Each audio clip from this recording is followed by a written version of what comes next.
Our MC is a workaholic who spends his days drowning in overwork and night shifts, until he gets stabbed and dies meaninglessly. He gets reincarnated into a martial arts world, where he becomes the strongest.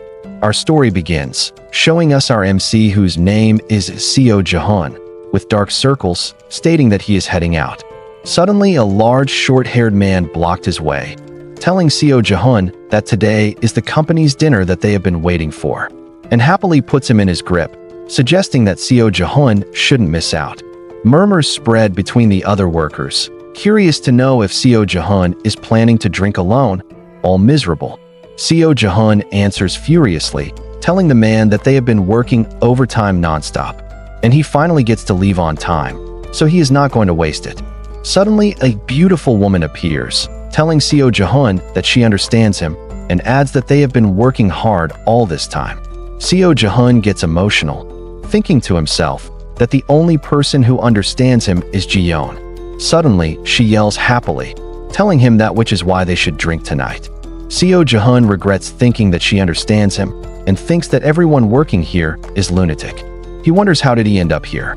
A suspicious man appears which Seo Jahan takes notice of, and he wonders that it's the same person that came earlier. He thinks the person looked unwell, so he approaches him and tells him politely that it is late and the center is closed now. The man suddenly yells, asking why is he ignoring him. Seo Jahan gets taken aback, and seeing the situation, Jiyeon intervenes, telling the man once again that the center is closed for today and he should come by another time. Suddenly, the man stabs Seo Jahan, yelling furiously why is he ignoring him. He continuously stabs him and yells that he shouldn't live his life like this. Seo Jahan's consciousness fades, and his last thoughts were that he just wanted to work moderately and play moderately. The scene shifts, and we see a person waking up suddenly with a scream. He quickly grabs his stomach, wondering if it's okay. He signs in relief, thinking to himself that it has been so long since got stabbed, and he's still thinking about it. We get introduced to our MC once again, whose name is now Ilmak, formerly Seo Jahan. Now, we will just call Ilmak MC for easier understanding. Suddenly, a voice comes from inside the other room, telling our MC to go fetch some water, and he quickly replies, stating that yes, he is going Uncle Taehyun. MC thinks to himself on the way that it has been exactly a year since he was stabbed by that violent petitioner, and that he was given a second chance at life, as he possessed someone in a martial arts world. And thankfully the body he possessed was a boy, working as a servant at an inn, and due to his memories, he adapted easily. He thinks that his life motto, work moderately and play moderately, fits perfectly with his new life, or so he thought. Suddenly there's a huge blast. The MC runs as fast as he could to the inn, and when he arrives there, an old man who looked like a powerful martial artist was already present. The old man's eyes lands on the MC, but without giving much thought, the MC poured water on himself, screaming that Uncle Taehyun should wait a bit longer, as he's coming. The old man, seeing this, drew his sword out and pointed it at the MC's neck. The MC stammered, asking who is he, and hurriedly tells him that he needs to save the innkeepers. The old man's icy tone rings, telling the MC that all the innkeepers are dead. The old man mockingly added that the noodles tasted horrible. The MC furiously asks that he killed them for such a petty reason. The old man looked at the MC mockingly, stating that too petty that they were bad, so he set the place on fire. He added that it is a waste for the MC to work as a servant, so he is giving him a chance. Either become his disciple or die. The MC gets the memories from the time he died. He thinks that back then, when he followed the procedure, he got stabbed. And in this world, people kill over bad noodles and burn the inn down. The MC yells furiously to not give him this bullshit. He added that waving a sword around makes you get your way. He screamed that he will never listen to a lunatic such as the old man. A man with an eye patch appears besides the old man. The MC continues with his yells as he states that the old man should shut up and give him his work-life balance. Suddenly, the eye-patched man knocks the MC out with a strike behind the neck. The MC's consciousness fades. His last thoughts were relief that he spoke out this time, and with regret that he wished he had spoken out like this in his previous life as well. He wonders why is it so hard to work moderately and play moderately. The eye-patched man asks the old man to what they should do with him. The old man remains silent, then answering to take him with them. The scene shifts as we see a carriage, inside which our MC wakes up screaming. The old man speaks calmly, stating that the MC is awake. MC wonders that how is he alive, even after screaming so much at the old man.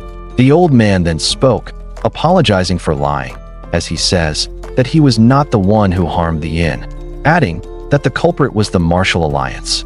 The old man then speaks in distress, telling that they framed him when he was happening to be visiting the inn, using it as an excuse to unite their forces. The MC wonders if the old man is senile, but he doesn't dismiss it either, stating that from what he has seen as a servant boy, all martial artists are just thugs. The MC then spoke out. Why did the old man bother with that lie earlier? The old man answered, stating that he wanted to see the MC's true nature. The MC gets taken aback, stammering, "Excuse me." The old man then added, "The spirit for choosing death over becoming your enemy's disciple. He wanted to witness it at hand." The old man then happily said that his eyes for people has not dulled. The MC confirms in his mind that the old man is senile. The old man seems like an wholesome person to me, but back to the story. The old man then added that the MC had no other option, and that the MC would have spread the word that a terrible enemy attacked you. But only the MC survived. Nobody would have believed you, and they would kill you and blame the old man for everything. The old man then said that the MC only have two options, either become his disciple or die at the hands of the Martial Alliance. The MC takes a deep breath, then asks the old man for his name. The old man chuckled, adding that his tone hasn't changed, then gave his name, Hukrian Ilwi. The MC wonders to himself that Hukriu can't say he has not heard of it. The old man then added that the MC would know him better by his epithet. He says in the Central Plains, they call him the Heavenly Demon. The MC wonders about the Heavenly Demon, stating that in most wuxia novels, the Heavenly Demon appears as either the protagonist or the final boss, symbolizing overwhelming martial might and serving as the ruler of the demonic sect. In short, it basically means the leader of a cult. The MC wonders, in modern times, cults are tied up in all sorts of crimes, so he never got himself involved. Then the old man questioned the MC, asking, "What is this work-life balance you spoke of?" The MC answered, "Just balancing work and personal life, nothing important." As he laughs awkwardly, he wonders that if this cult is not a criminal group, then it is not so bad. Suddenly, the carriage stops, as the driver states that they have arrived. The old man questions the MC about his name as they get down. The MC tells the old man, "Ilmak, no surname." The old man then welcomed the MC to the sect, as we see a bunch of servants bowing their heads at their arrival. The servants greet the Heavenly Demon, asking for his salvation. The MC gets taken aback, wondering that it is more than he imagined, and thinks that this is what it feels like to be a cult leader. He wonders that it doesn't feel so bad. The old man leads him to a place, calling it the Pungam Pavilion. He adds that if the MC becomes his disciple, he will live in this estate. He tells him to stay here until he makes up his mind, and as for the assassins who were sent to the inn, he will look into the matter and inform the MC. He adds that the MC lost a father figure because of it. It must have left a deep scar on his heart. The old man says that whether he becomes his disciple or not, he swear on his name as the Heavenly Demon that he will help him with this. The MC takes a deep breath and suddenly falls to his knees, bowing to the old man, yelling, "Thank you, master."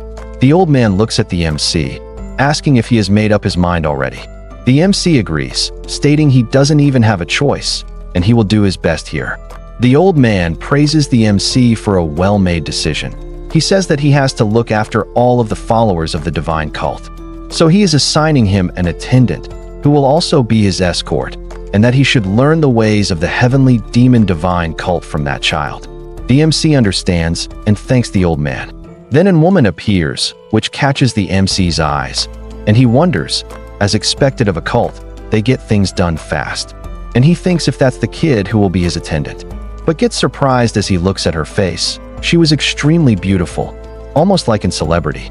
He wonders if a girl like that will look after his daily needs, but he stops himself, reminding himself of his past life, and that he is almost in his 30s.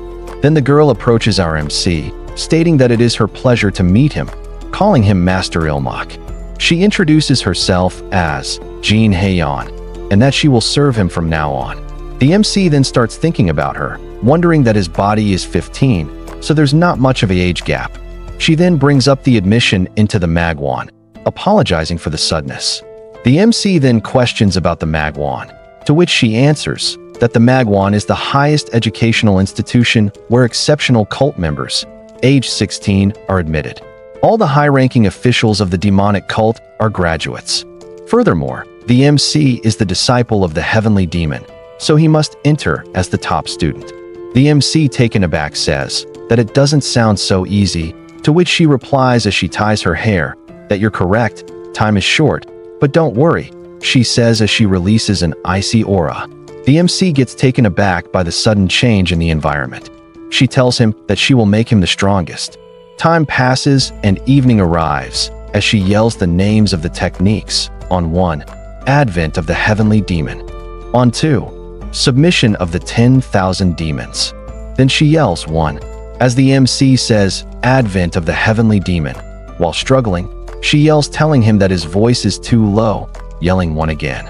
The MC then says Advent of the Heavenly Demon. Once again while struggling, she then yells 2, and the MC says Submission of the 10,000 Demons, still struggling. She yells at him to straighten his arms, which he couldn't take, as he falls.